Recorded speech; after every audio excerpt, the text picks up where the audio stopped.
I don't know if you guys have ever tried to drive a T-post into the ground with just a hammer or a sledgehammer. It is not fun.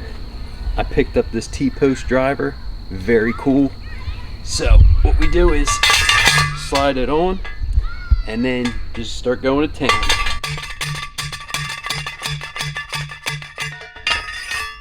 Make short work of it. Best $24.95 I've ever spent. With that, we're getting together an arch trellis for my brother so they can grow cucumbers and go ahead and allow it to crawl up the trellis. I have 4 T-posts that we've already hammered in, and now I'm about to secure the rolled galvanized steel to the T-posts. Okay, so I'm just using zip ties to secure the rolled galvanized steel cage to the T-posts.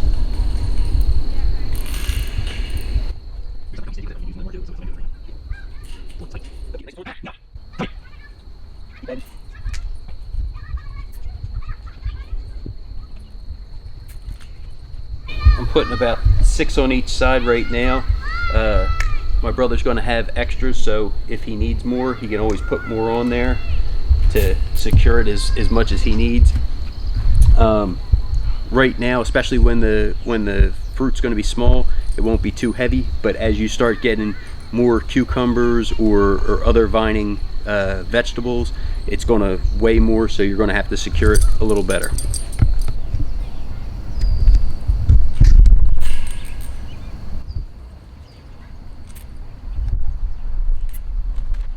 This would also work great with the cattle panels from like a Tractor Supply.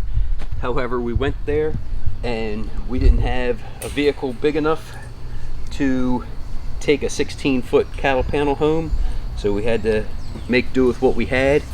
This here was actually something he used originally for his compost, and then to help keep his dog out of this area, and then now it's getting repurposed to help grow some vegetables.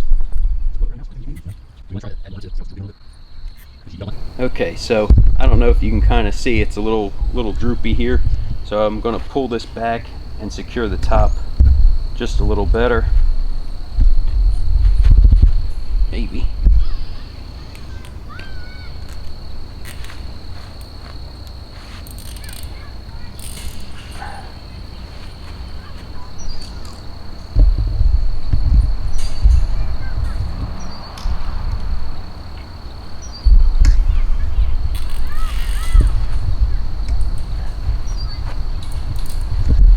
And then I'm going to do the same thing on the other side.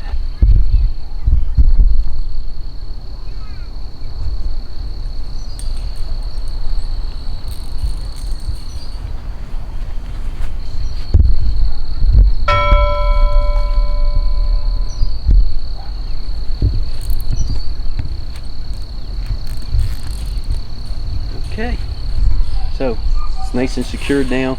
Shouldn't be going anywhere. Go ahead, don't be afraid to use what you have at home and make something that works for you in the time you have and for the right price, which is pretty much free. So have a great day.